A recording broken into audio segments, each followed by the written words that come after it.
The week's latest highlights of what's happening in our industry. You might notice there's going to be some activity behind us coming up very soon. That's because we're getting ready to capture a very fascinating conversation with an expert in fashion law. So make sure to subscribe so that way you can stay apprised of all of our conversations, be it Clothing Briefs and Clothing Culture Podcast. Today, let's dive in with our first story. We're going to talk about, this ever-changing landscape that we're in. We've had a lot of conversations over the last year of fashion brands, making transitions and leadership and transitions with their company. Missoni is another one of those that's on to a next chapter. What's happening with regards to this wonderful company? Well, after a lot of years, the Missoni family is going to sell their stake, their last remaining stake, to an Italian private equity firm. And the CEO is really talking about focusing on profitability. He doesn't see the opportunity for lots of revenue growth. So he's going to maintain revenue growth in the single digits, but focus on profitability. He's going to look at some expansion.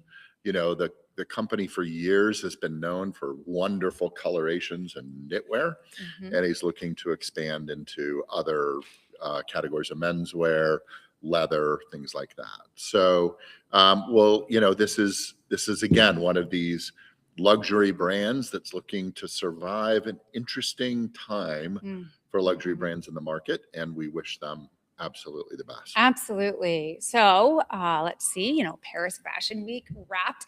I loved our last conversation when we saw what was happening the last time in fall of 2025. And now spring, we're seeing continued dialogue about our times. And what are some key takeaways from what transpired in the latest round of What's interesting is there's a lot more tailoring going on. There's this talk about elegance. I think there's this kind of conversation with the better brands and luxury about, how do we further define ourselves? We lived in a big world of comfort and, relaxed fashion. And it's interesting that, as the time has passed since COVID and people are actively going out and socializing again, that there's this return to this finer, elegant tailoring that's occurring at many houses, at least what we're seeing in the latest fashion week. It does make sense as we move from kind of spring to fall, winter to see a little bit more of these layering concepts and cocktail blazers and fun stuff like that. Something I noticed was more of a nod to what we're seeing in popular culture with, wonderful shows and movies like Wuthering Heights and Bridgerton. I'm seeing some of that find its way into our fashion today. And, we saw that with a brand that we've come to really follow and appreciate for a variety of reasons, but Matière Fecales, the 1% that reflects their dark romanticism. And boy, there was a lot going on with their show. Yeah, why don't you talk about it? That's kind of a crazy, I don't know, it's really interesting. I mean, they did, they were kind of the beautiful grotesque is what you would call that. They've had, some of those silhouettes with these corsets and, really this kind of gothic romance, but it was overlapped with, some of these just really avant-garde, distorted, kind of emotionally charged kind of themes throughout. So it was from what we've read, kind of a critique on the uber wealth and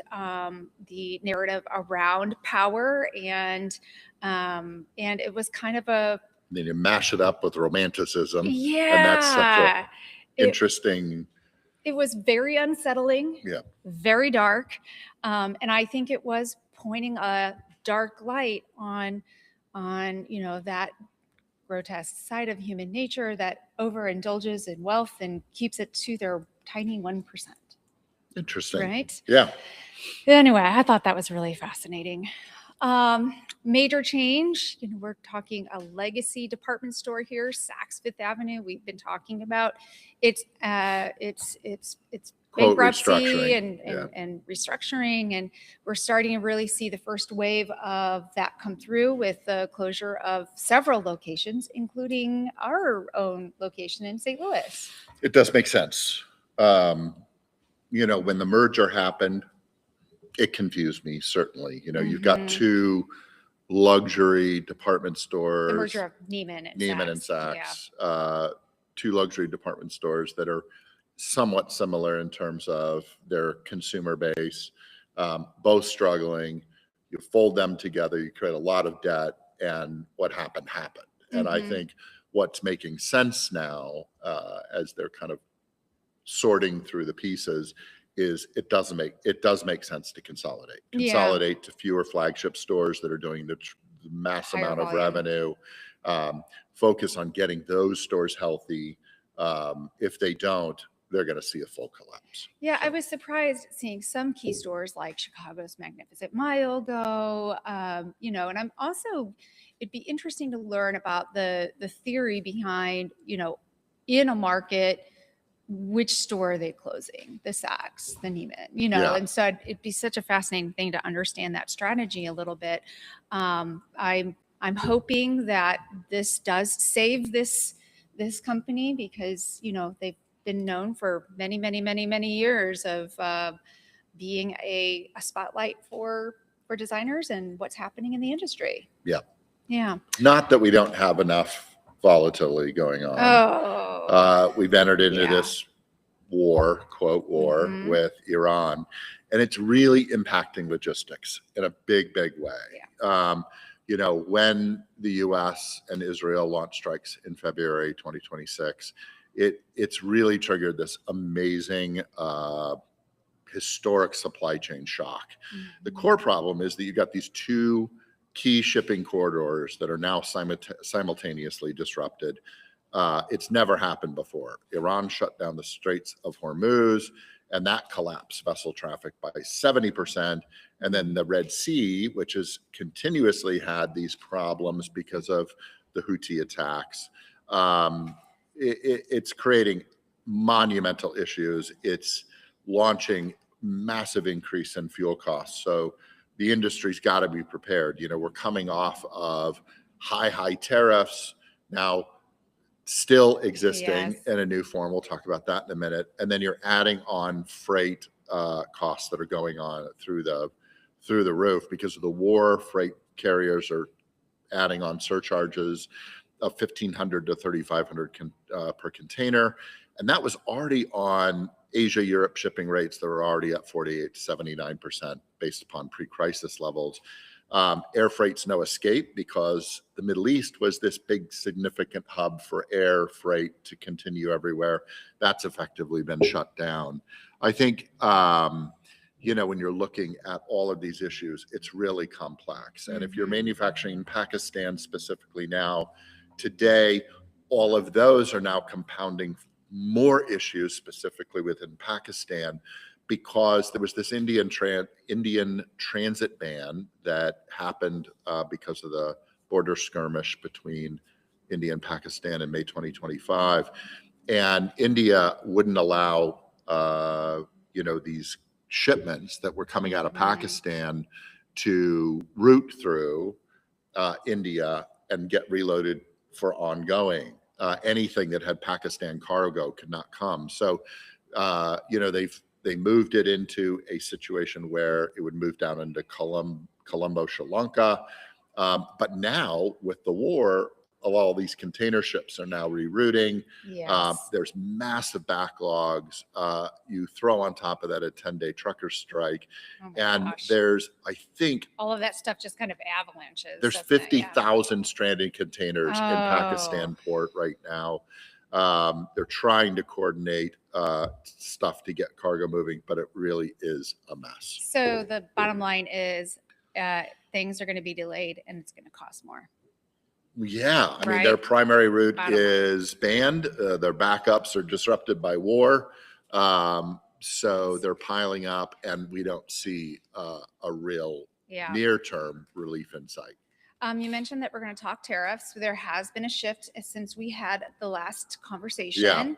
Why don't you give the highlights, Brett? Well, the Supreme Court, as expected, struck out Trump's Yeah. IEEPA-based tariffs in a 6-3 decision on February 20th. It was kind of a massive shift. These tariffs have been hitting apparel hard. Mhm. Our industry has been besieged by tariffs and higher labor costs, and now we've got freight disruptions due to war.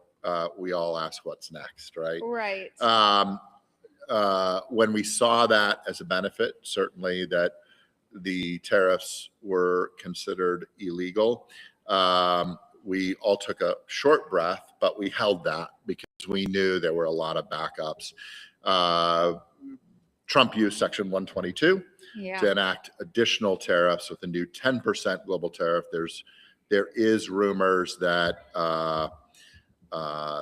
tariffs will climb from 10 to 15% as he pursues other ways to raise that. Yeah.